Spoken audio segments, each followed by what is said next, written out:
Hi guys, welcome back. Before we get started, if you hear some walking around, that is Luna. She would not stay still. I have been, this is like my 5th time trying to film this story time. All right guys, now I know that this story time is going to trigger some people and I am truly sorry. However, I thought it was important for me to share this because I've told you guys before that I wanted to share also when I wasn't the best person in the world, when I made some very foul mistakes, and when I just was extremely selfish and didn't care about nothing other than myself. And I felt like that's important to share because I don't want to come on here and act like I'm some sort of goody two-shoes, like I've never done anything wrong or I've never made a mistake, or like, I'm not coming in here my high horse and acting like I'm Mother Teresa or something like that. And so here we go. I'm going to try my hardest to place myself back in the mindset that I had back then. That is not the mindset that I have today. This happened over 7 or 8 years ago. So bear with me, and I'm a little nervous too, so just bear with me. Okay, so I was in my late 20s and I was in a relationship at the time with a woman. I was coming out of the relationship with a woman, and before her I had only been dating women for about 9 years straight. And I for sure thought that I was a lesbian. Like, I even came out to my family as a lesbian, and I would look at men and be like, oh, he's handsome, but that was it. Like, there was no curiosity there. There was nothing there. So towards the end of this relationship with the woman I was dating, I started to feel like I was getting really tired because in every relationship I've ever been in with a woman, I've always felt like the more masculine one, even if she was a stud, which for those that don't know what that is like when a woman dresses like a man and looks masculine. I was still the more masculine one. Maybe it's because I was raised by my dad and I didn't grow up with a mom. I don't know, but I was like the provider, the protector. Like, if you had a problem, I was fixing it. I handled everything. And I felt like I was always in my masculine energy. So towards the end, I started to really resent that and really felt like burnt out. All right, so I ended up getting a new job, and I met a man there, a co-worker at the time. Let's call him Corey, because I can't think of anything else. That's the only name that's popping into my mind right now. Okay, so Corey was extremely handsome, like extremely handsome, tall, beautiful, light brown eyes, like gorgeous man. But, I didn't think anything of it because I was like, oh, he's handsome, like when I've seen other men before, and I was just like, oh, he's handsome, whatever. So when we started seeing each other every day because of work, he began flirting with me. And at first I was just like, okay, whatever. And he would do it even more. And then that curiosity came in of like, this man is fine. And he oozed masculine energy. Like, he was a man's man, like a hard working man, a driven man, an intelligent man. He just oozed masculine energy. Like, I never felt more masculine around him. And I started to enjoy being in my feminine energy. And then I started to develop a crush on him. Nothing serious, but just a crush on him, and we began flirting with each other. And then it went from flirting with each other to, hey, let's exchange Snapchats. So we did, and then we started flirting on Snapchat. And then one day he tells me he has a girlfriend. And then I go, oh, so do I. And then he gets taken aback by that, because he's like, you're a lesbian? And then I was like, yeah, I've actually have only been dating women for the last 9 years. And oh my God. So I was like, I've only been dating women for the last 9 years. And then he just thought that was funny. And I was just like, whatever. So we started flirting. And I'm going to be brutally honest. I did not care that he had a girlfriend at the time. I did not. I didn't care that I had a girlfriend at the time. I only cared that I was getting the attention that I so desperately wanted, apparently. And I only cared about my own individual feelings. I didn't care about anyone else. I didn't even care about him, really. Like, he was just the person that was feeding my very much needed either ego or my femininity or whatever. So then he tells me, do you want to get together after work? And I'm like, sure, why not? So we're sitting in his car, we're listening to music, we're talking, and he leans in and he kisses me, and I kissed him back. And girl, I was in a full-blown like trance. Like there was so much passion in whatever I was feeling. And so this became a regular thing. Like, we would meet up, listen to music in the car and make out and like touch each other or whatever. And we would just be, and then we would tell each other a bunch of things. So we started to get like emotionally attached. And then I broke up with my girlfriend. And I didn't break up with my girlfriend because I wanted to be with him. I wanted to get out of that relationship. So we broke up, and I still continued to see him, to see Corey there, Corey. I still continue to see Corey after work and sometimes on a break. And this whole thing lasted like a few months. And then I began to have feelings for him. Like, I almost started feeling like I do want to be with this person. And then there were moments, girl, there were moments where I would pull up and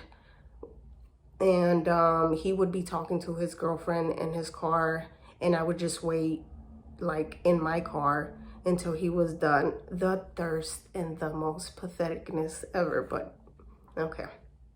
So that's what I did. And I honestly, in that moment, like I said, I'm going to be brutally honest, I did not care. I had no shame, apparently. And all I wanted was just to feed that thirst of the passion and to feel like a woman, like, I don't know. And I don't want to offend anyone that does have a relationship with the same sex, and I don't want to offend any women out there and that feel like, a woman can make you feel feminine. that wasn't my experience, and I'm just talking from my experience. Anyway, so let's go back to the story. So then I started telling him that I am developing really strong feelings for him and that we need to stop. Like, I was like, I'm not gonna tell you to leave your girlfriend, and I don't see this even working out long term because of the way that it started. And then I was like, let's just end things here.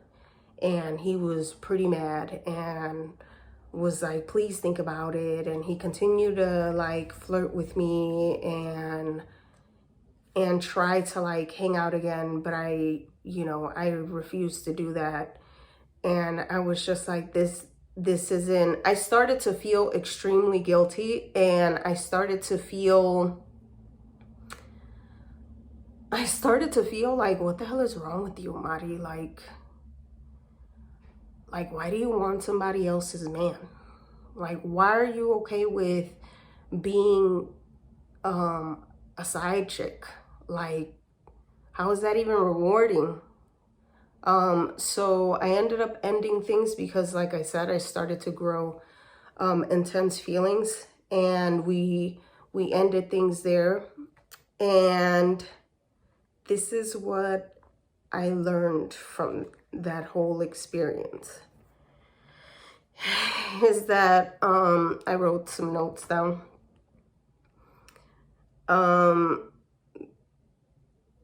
I learned that I was desperate for attention, that I just was looking for someone to,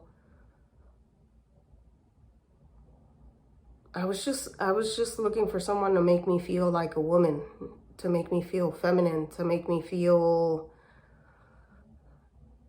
I don't know. I was just looking for attention, honey, apparently. And that I had low self-esteem. I must have had low self-esteem, because a person that has a high self-esteem and a high regard for themselves has high values and morals, and won't jeopardize that because you have an attraction to someone or because you have temptation there. And I just didn't respect myself, and I had an extremely low self-esteem, and I just I didn't care for myself whatsoever. So the other part is I lacked accountability. I lacked so much accountability for refusing to see that I was a problem, for refusing to see that even though this other woman doesn't know about me, like, I'm still hurting another human being. If she did find out about me, I mean, I could only imagine, like, I am crushing another woman because I'm being selfish, and because in the moment I just want to be, I don't know, I just want my ego to get fed, or I was seeking that outside validation. I was thirsty as hell and obviously desperate, and I didn't take accountability for that. Okay, and it says, and no respect for my morals or values. Clearly, I mean, I would wait in the car while he was talking to his girl on the phone. Like, my morals where? I didn't have any, apparently. And I didn't have any real value for myself either, because I was okay with receiving that. And then, this last one. Strengthening the seed of temptation. For me, that just, like, I let a seed build in my mind and in my body and in my heart of lusting for someone that I'm not in a relationship with, that has a relationship, and I had a relationship. And And I continued in that moment to fall into temptation every time, and not having any self-control or self-esteem or any self-worth, really. It was really easy for me to justify my actions. I would be like, well, things aren't working out with my girlfriend because of X, Y, and Z. Like, that mattered anyway. Like, I should have had the courage to just break things off. And also hurting another woman if she were to ever find out, like, I clearly was so selfish and so childish and just like embarrassing, really. And unfortunately, this is where I'm getting hot, girl, because I'm nervous. This is where I really had to look at that accountability mirror and tell myself, and I was going to therapy at the time, and I had to tell myself, Mari, you have a low self-esteem. Mari, you don't have no respect for yourself. And quite frankly, you don't have any respect for others in their relationships either. And I had to tell myself, this is the biggest one, I had to admit that I was a cheater. I was a cheater. There is no ifs, buts, or nothing. I was a cheater. And I brought this up with my therapist, and I told her that I never want to do that again. I don't want to be a woman that doesn't have any self-respect or any morals or any respect for other people. That I don't want to seek outside validation. That I didn't want to be so desperate for attention. And so I did the inner work with that. And it was hard. It was so hard. Like, I didn't have any real boundaries. I didn't set any real boundaries for myself, and I didn't have self-control. And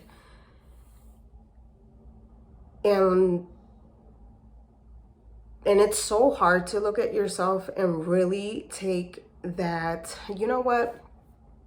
I always say this, that accountability is that pill that no one wants to take every day, but you don't realize that it is a vitamin and you actually need it so you can stay healthy. So that's exactly what I needed to do, is take full-on accountability and never do that again. And I have not. And I don't necessarily like going back and thinking about those things, because obviously, who does want to think about the moments where you ought to be ashamed of yourself and you ought to be embarrassed and like you ought to have some guilt, However, I have put in a lot of work to have that self-control and to really respect that moral compass and follow it. And to understand also that we are all humans. We are all human beings and we make mistakes, but the important part is to learn from them, and that we all fall short sometimes. And then once I started to really practice all of those things and really work on my self-esteem and my self-love and my boundaries, I became a better woman, And however, I will say that, and I know this probably sounds stupid, but I will say that because I had to look at myself in the mirror and say that I was a cheater, sometimes I am extremely afraid that I will fall into temptation in the future. And I really pray to God that I don't. And that is me being brutally honest. However, I do pray a lot, and I ask for forgiveness, and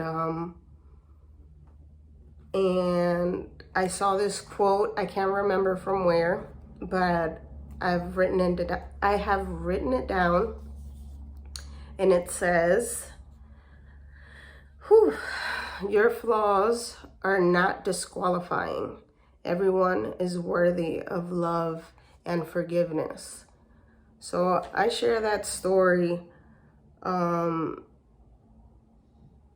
to show that accountability is important if you want to grow. And sometimes you will have to face the fact that you were not a good fucking human being.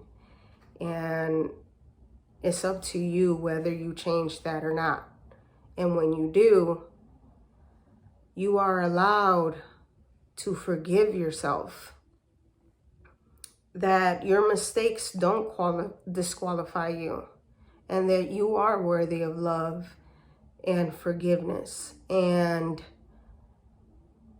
if the outside world doesn't forgive you and can't seem to, because the world can be extremely judgmental, and the world sometimes, it acts like it's never done anything itself.